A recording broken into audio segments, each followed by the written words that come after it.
ครับบอกคุณสร้างมันเป็นหยังมันมายางลุงสิ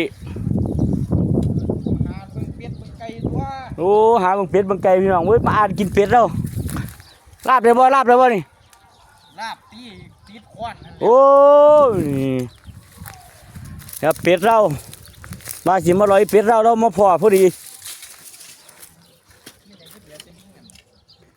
ปุ่นเป็ด